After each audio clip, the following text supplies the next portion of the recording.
Greetings from the Global Alliance for Tibet and Persecuted Minorities. My name is Tsering Pasang, and I'm the founder and chairman of the Global Alliance for Tibet and Persecuted Minorities.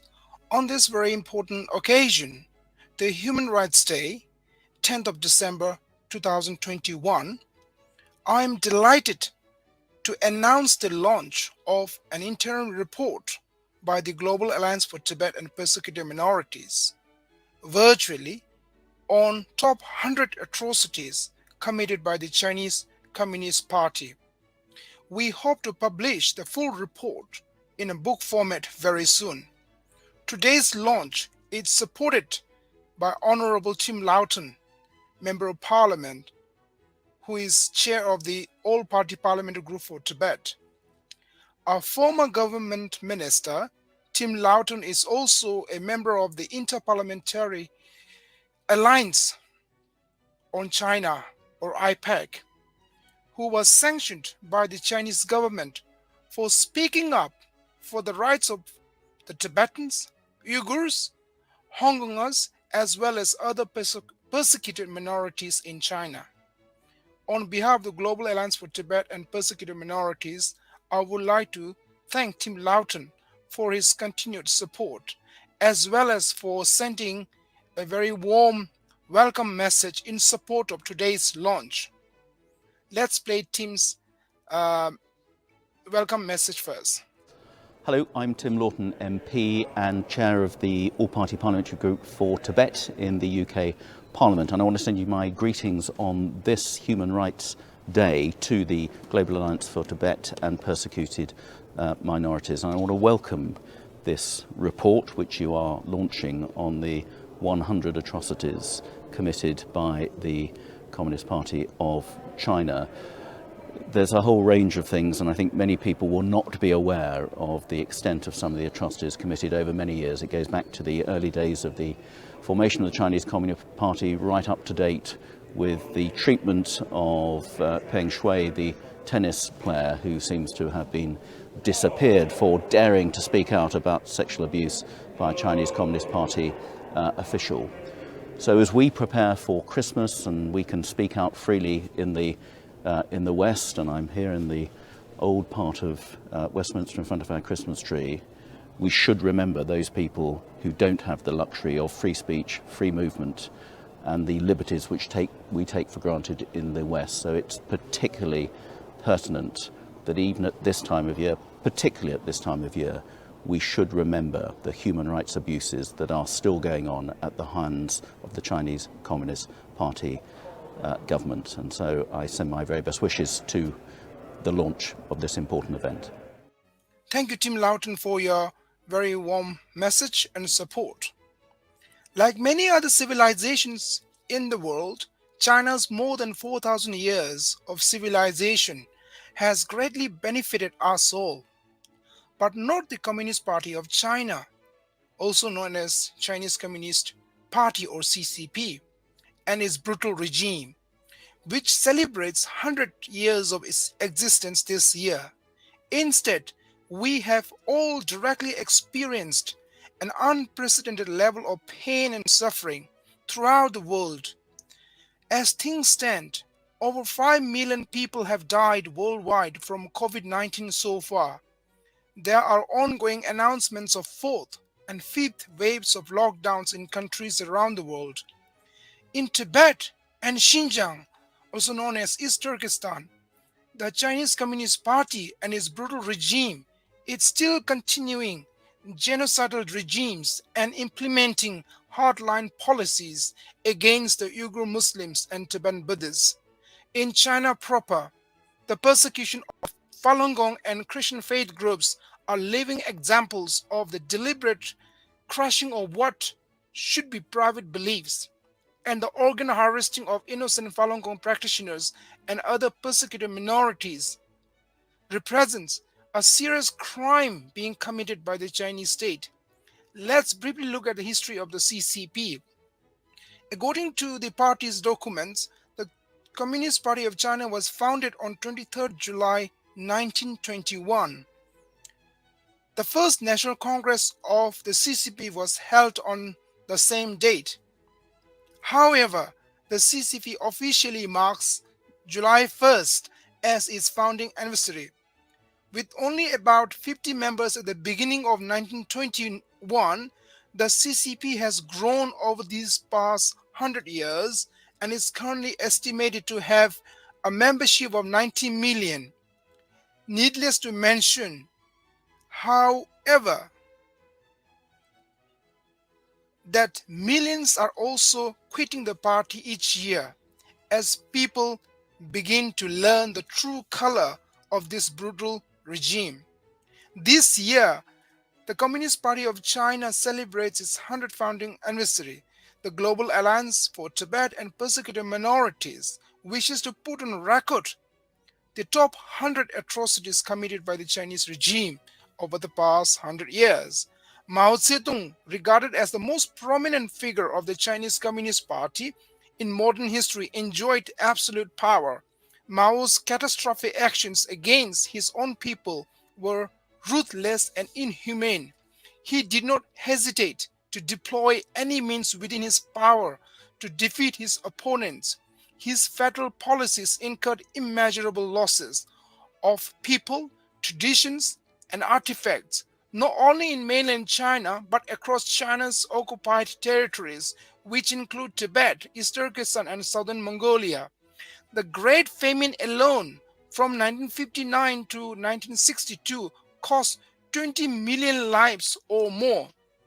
In the memoirs of Mao Zedong's personal physician, Dr. Sizu Li's The Private Life of Chairman Mao, he records that Mao did not care when millions of people were dying during the Great Famine.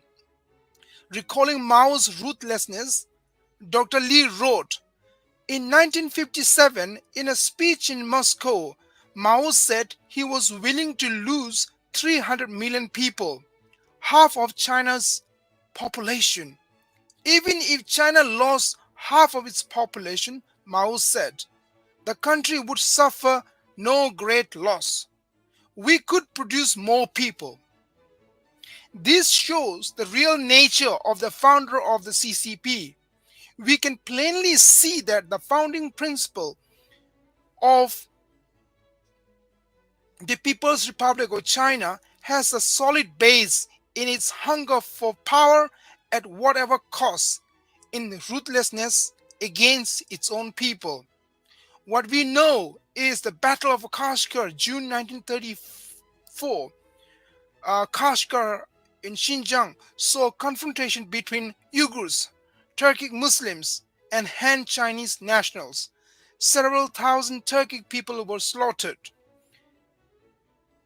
The Yan Rectification Movement 1942 to 1945, first ideological mass movement initiated by the Communist Party of China.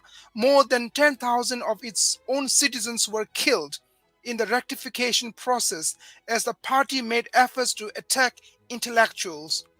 Siege of Changchun, 23rd May 1948 to 19 October 1948.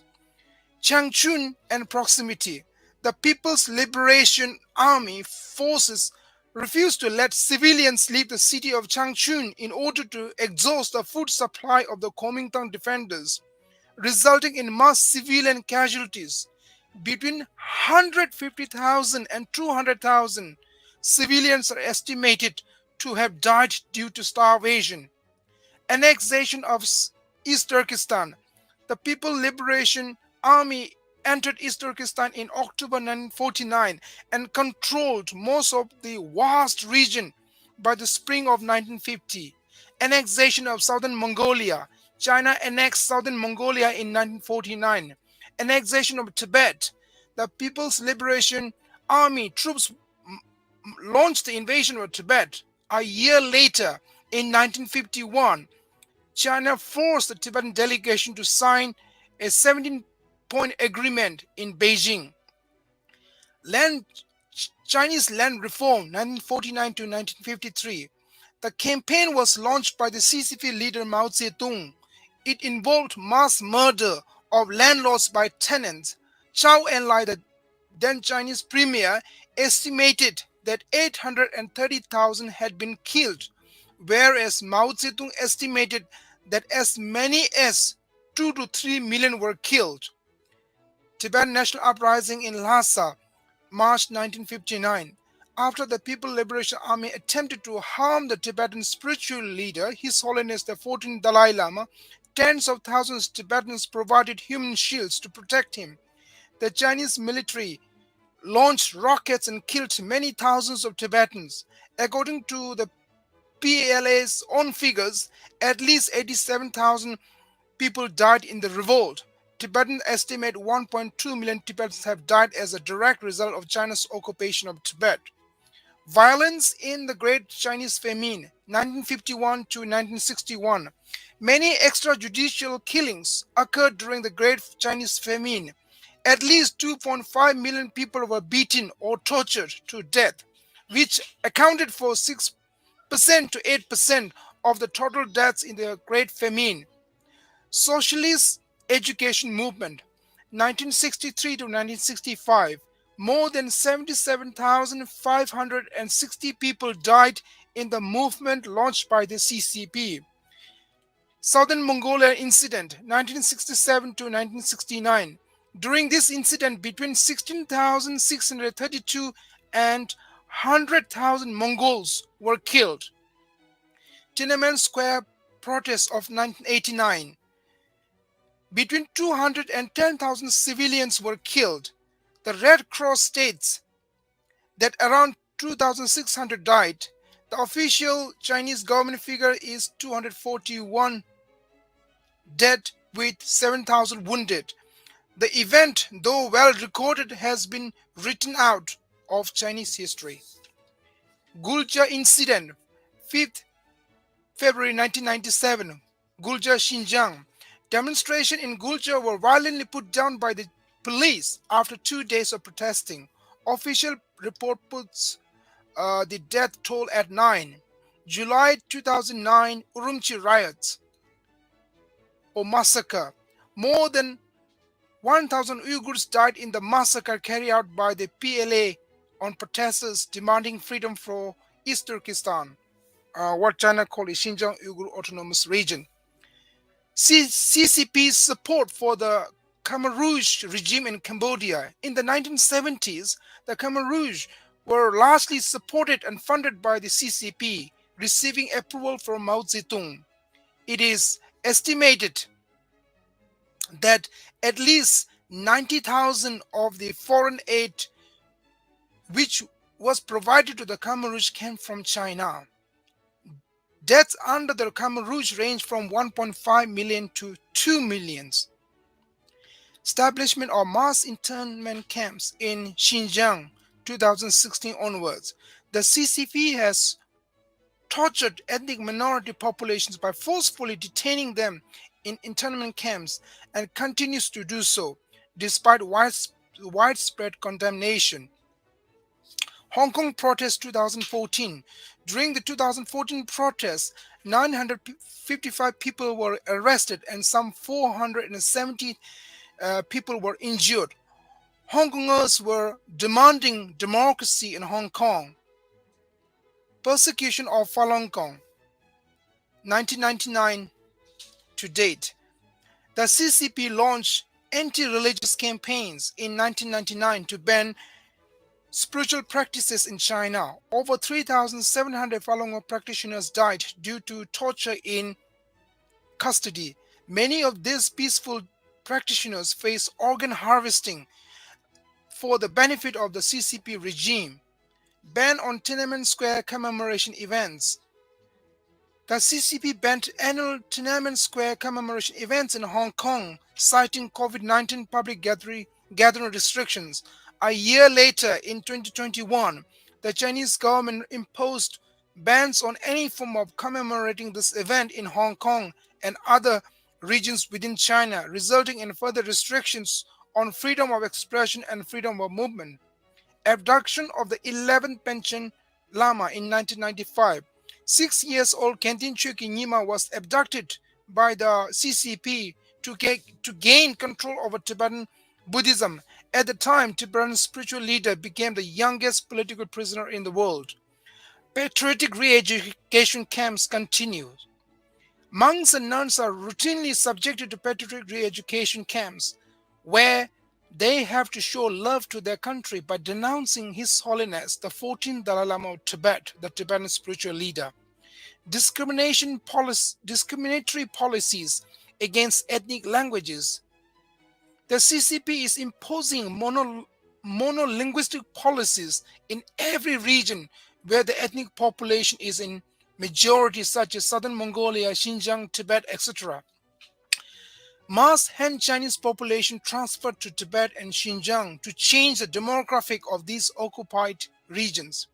Forced inter-ethnic marriages to assimilate Tibetans and Uyghurs.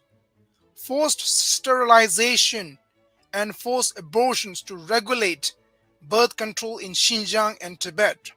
Forcible shutdown of primary schools in Tibet and Xinjiang regions, and forcing the students to live in boarding schools in order to sinicize the children.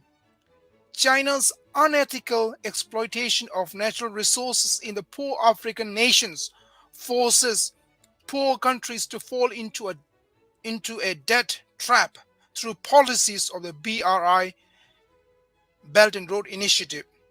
China is the prime culprit behind the spread of the COVID-19 pandemic that has led to the death of over 5 million people across the world and disastrous economic consequences.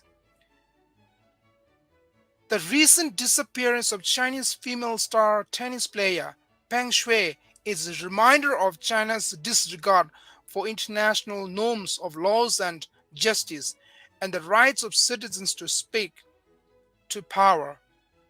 The list goes on.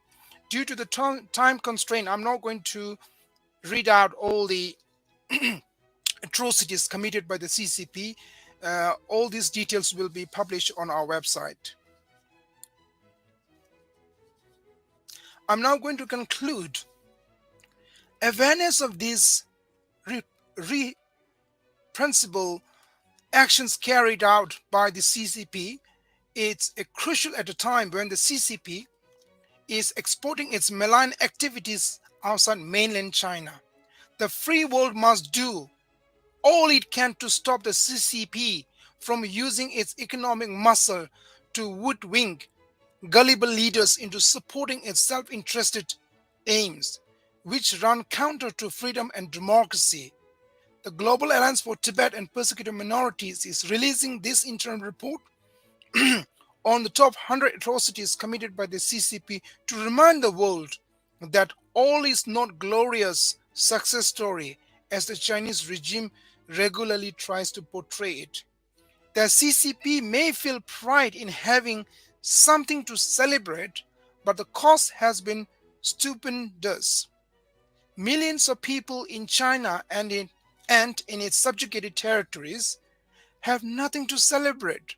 The Chinese people in Taiwan and Hong Kong live in fear of what may be in store for them if the CCP continues unopposed. President Xi Jinping, who has recently anointed himself on a par with Mao Zedong, is another crazed Chinese dictator in the 21st century. Contrary to his expression of win-win scheme through his Belt and Road Initiative BRI projects in countries around the world, Xi Jinping is plainly pursuing his expansionist global ambition. Xi's political and military intentions behind the BRI projects are poised to cause severe threats to global peace and security. A very important latest development: on 9th December, Sir Geoffrey Nice, QC, chair of the Independent Uyghur Tribunal, issued the final judgment declaring the Chinese state has committed genocides against the Uyghur and Turkic peoples. The Global Alliance for Tibet and Persecuted Minorities wishes to acknowledge and thank Sir Geoffrey Nice and his team for the verdict. We must now exert pressure on our government here in London and others around the world to take appropriate actions and hold China and the CCP regime accountable for the inhumane crimes they committed. With this, I would like to conclude today's launch. Thank you for your support. Have a good day.